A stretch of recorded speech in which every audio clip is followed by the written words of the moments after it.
Yo, what's up? Listen, the person Vladimir Laboigny, he goes by the name of DJ Vlad. Vlad thought it would be in his infinite wisdom to go against me for some reason. I have no idea what made him do what he did. I don't. Maybe it's ego or whatever. But here we are, right? Now, being in the position that we are in right now, moving forward, we just informed the people on what happened. Now, when he was on the East Coast, every time in New York, his right-hand man has always been my song. Like, my song was like his guy. And if he had problems with people, the dude who come and vouch for him, when dude's about to mash him and pound him out, my song would take up for him. He was the muscle. Now, because he was the muscle, nobody thought about questioning going against him. You know, like, maybe, all right, man, I'm going to give him a pass because that's your guy. You know? Now, with that on the table, and the whole world see that as the main issue, the world turns. And now that the world has turned, here we are. It's a whole different environment. But listen to my song break it down himself. Because he thought this is his man's. You know what I'm saying? Like, this is my right hand man. What the hell is this?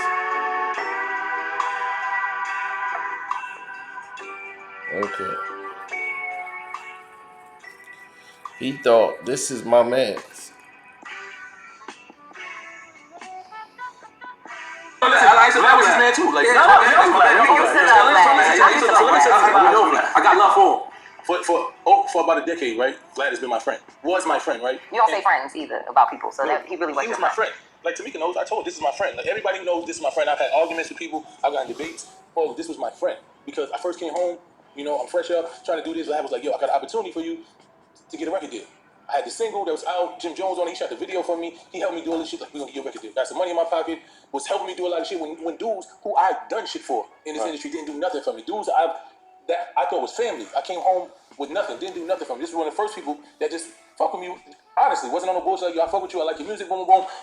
And we started having conversations. I'm like, yo, I fuck with the dude. He's a white dude. He don't really know much from the hood. He's not hood. But that's who he is. And he'll tell you, I'm not hood. He got a website. This is what he does. He posts shit. Like, this is what I do, Mike. I post shit.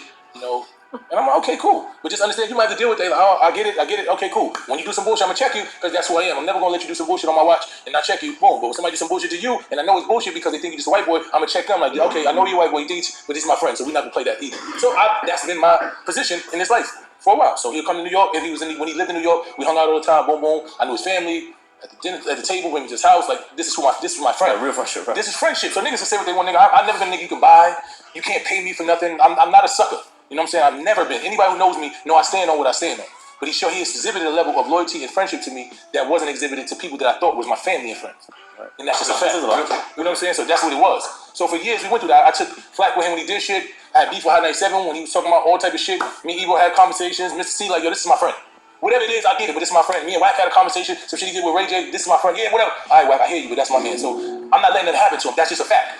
And this is real shit. Like, nigga, he had real shit, and I had to step in. Like, okay, I get what you're saying. I'm gonna make him fix that, but I can't let you do nothing to him because this is my friend. So if you cross the line of that, then understand this is still my friend. Right. I've done that on the strength of who I am as a man.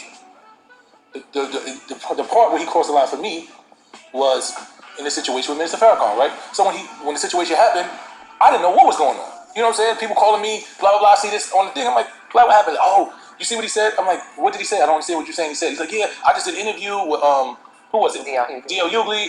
You know, D.L. Hughley said what he wanted to say. Nobody talks about that part, but that's neither here nor there. Anyway.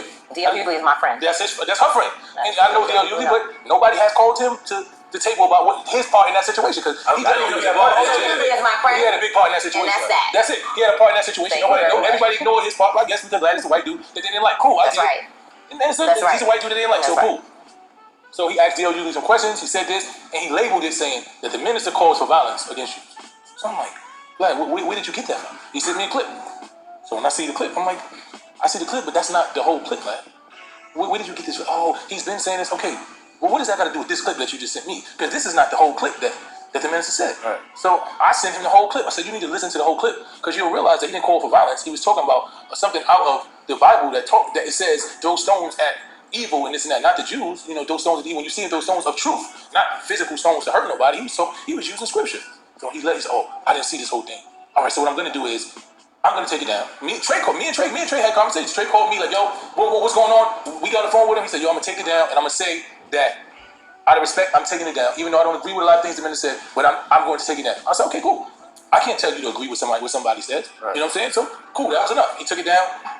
Everybody like, you need an apology. Like, yo, he called me like, Mice, you know, I'm not gonna apologize because the situation is something I don't feel like I have to apologize. I took it down. I said I misquoted it. I did everything possible, but people now trying to make me apologize. Now, when I heard the apology thing and make me apologize, I said to myself, damn, this reminds me of the situation that happened with Tamika when they were saying, yo, you gotta say this and you gotta say this, and the whole community was like, you need to say this, and I'm like, yo, nobody can't force you to say what you don't want to say. Who gets the fuck to tell you how to talk, right? So this was my thing. I'm like, yo, listen, you don't gotta apologize, but you gotta right the wrong. You gotta take that shit down and say you made a mistake. Now, if you don't want to apologize, cool. I'm not asking you to apologize, right?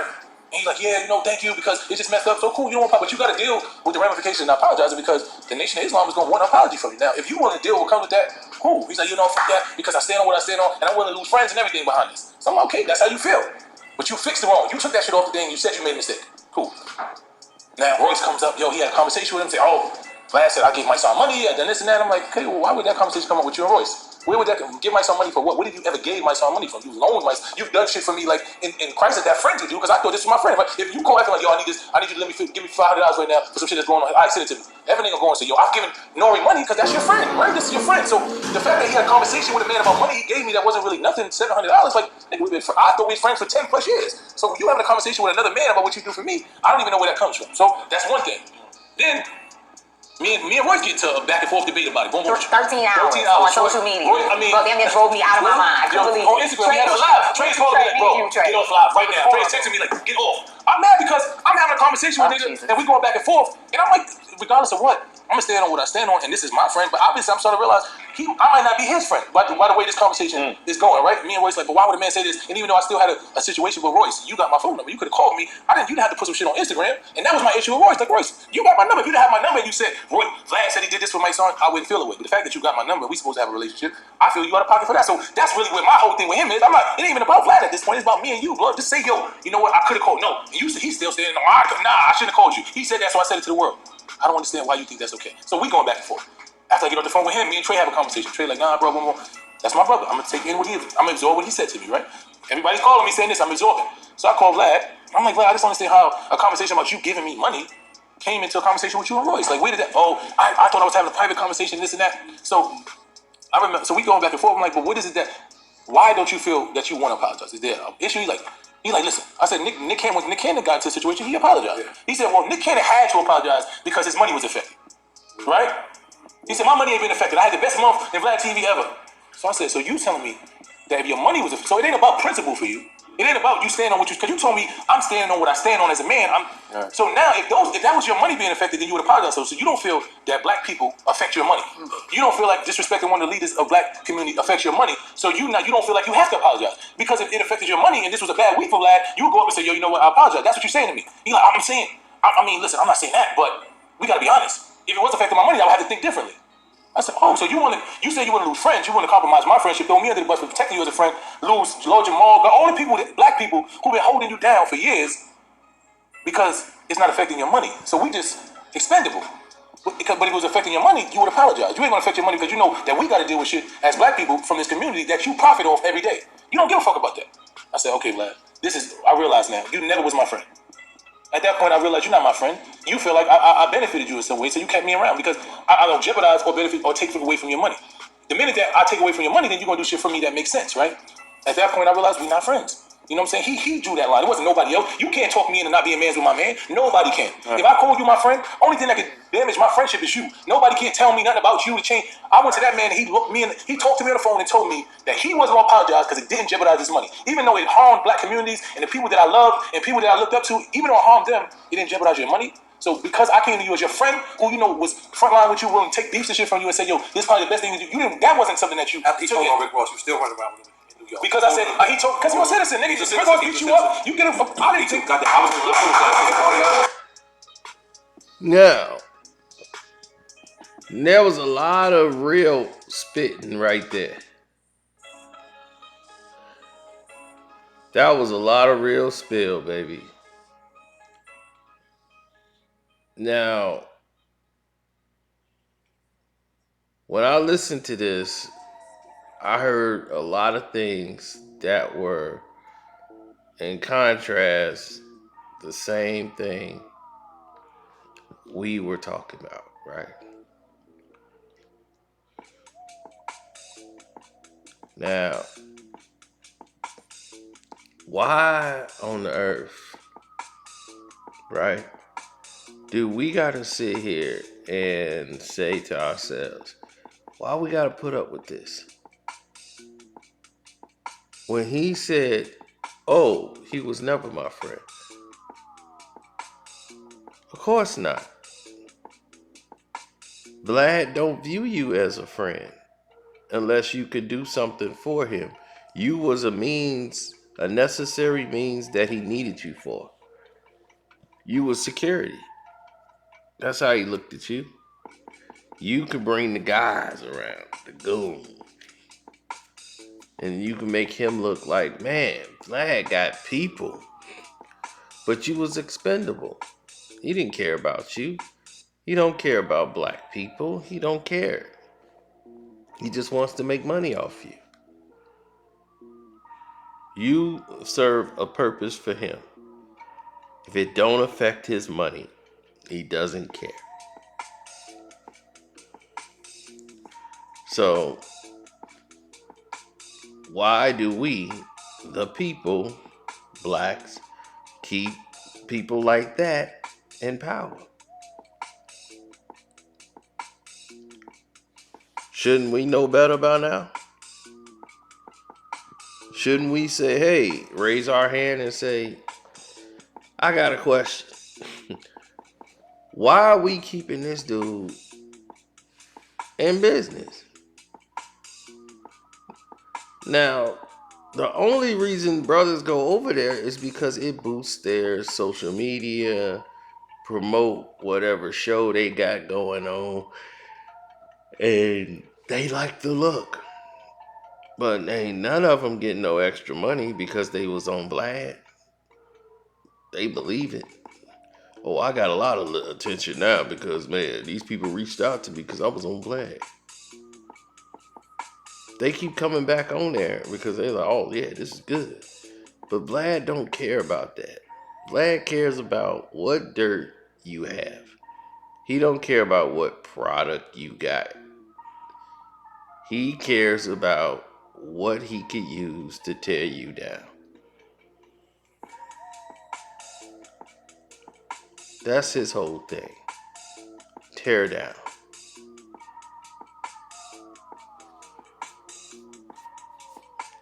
So, we're going to see what happens from there. Because the people, we're going to continuously tell you the truth, no matter how they try to spin it or what they try to do next. We just going to keep giving you the real. Now, like I told you, my son was his right-hand man. Went to wars for this guy.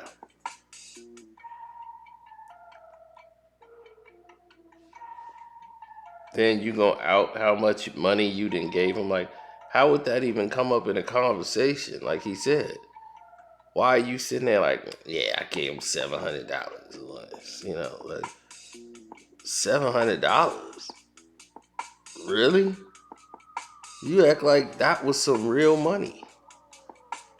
You know, and then to hold that over somebody's head and try to use it to like make them look less than. It's pitiful. Completely pitiful.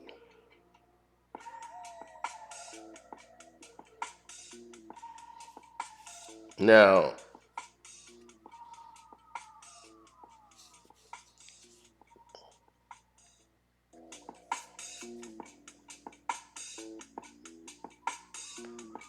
oh man, the world's gone crazy, man. It's all these people with all their ideals. They really think like what they do is so important. Everybody, oh, it's so important. It's not. Now, some people got some informative things to say, and it might be interesting, but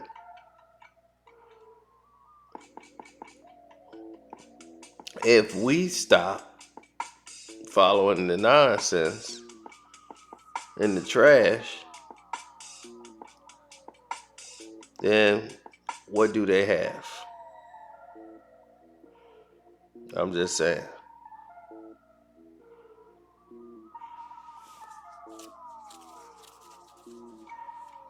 What will they have next?